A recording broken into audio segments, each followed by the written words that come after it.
Hello and welcome to another episode of Comic Book Reviews. If you love comics as much as I do, you're going to subscribe to my channel. I review comics for Comic Crusaders. I also have my own franchises, Adolescent Radioactive Samurai Platypi and Carl Vincent Vampire Hunter. They're available on Comics Central, Indie Planet, and Comixology. Check them out. Stay tuned to this broadcast for more information. Also, like the Facebook pages for each franchise for more information. Check out my Patreon site for some neat original artwork and shows that you won't find on YouTube.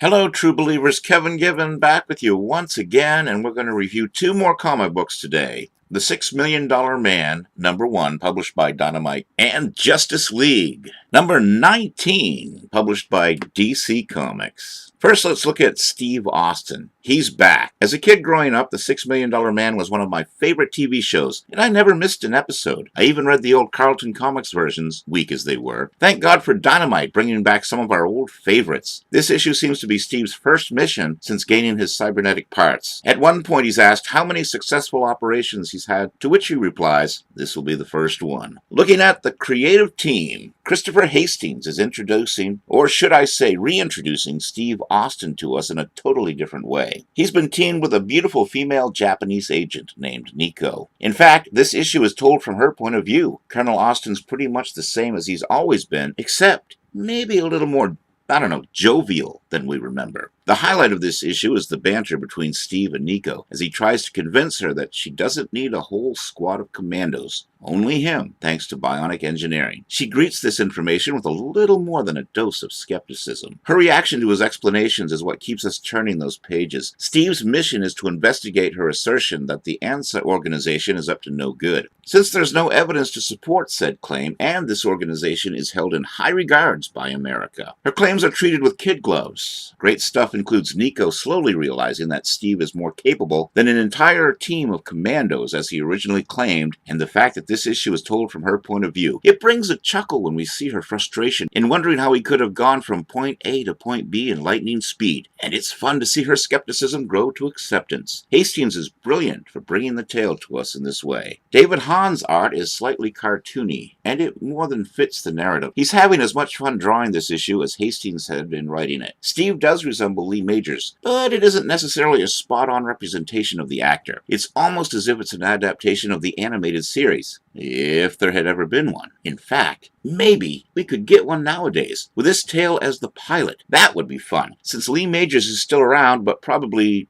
too advanced in years. I don't want to call one of my childhood icons old. He's probably too advanced in years to do the physical stuff. However, he could still voice an animated series or movie, like Adam West did before he passed on.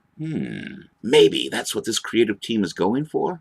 Anyway, enough daydreaming. Let's just say, excellent job all around. In conclusion, Dynamite is continuing its excellent tradition of bringing us iconic franchises and keeping decades-old productions seeming fresh and new. Steve and Nico are a great dynamic duo, and I hope this team continues giving us great stories. This issue concludes in dramatic fashion, with Steve's bionics being compromised, and the suspense keeps us guessing, as our heroes face an even bigger threat than they could have imagined. To be continued. 4 stars and a 9.2 rating from this comic book reviewer. And now let's look at Justice League, number 19. The opening scene was so great that it reminded me of the old George Reeves' Adventures of Superman, where Clark had to pull a fast one to get out of the office and away from John Hamilton's Perry White in order to confront that week's mission. Then Zatanna taught Wonder Woman a little trick to keep our heroes disguised from the average city of Metropolis in anticipation for the return of this month's supervillain. And it's one I haven't seen for a long time. The creative team. Scott Snyder is attempting to amuse us this issue with the return of one of Superman's deadliest antagonists. Only this time, he's joining forces with our heroes to fight a deadlier threat.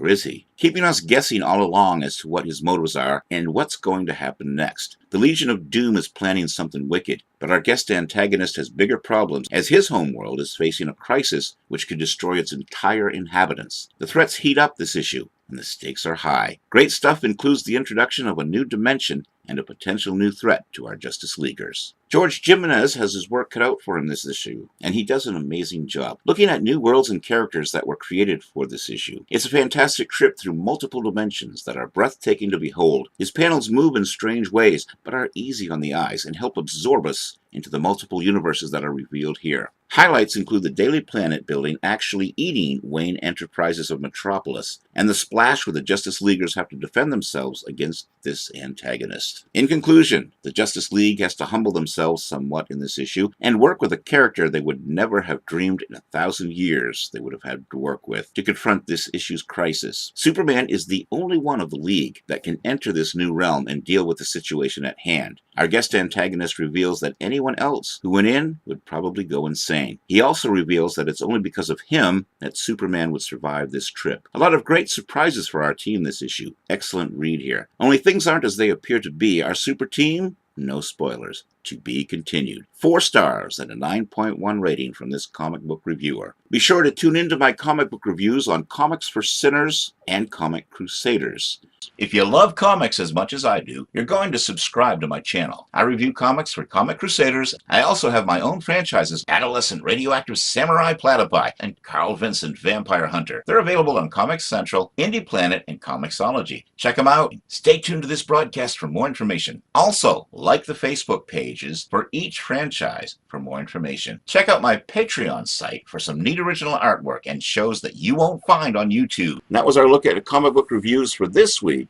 Until next time, this is Kevin Gibbons saying so long and keep reading those comics.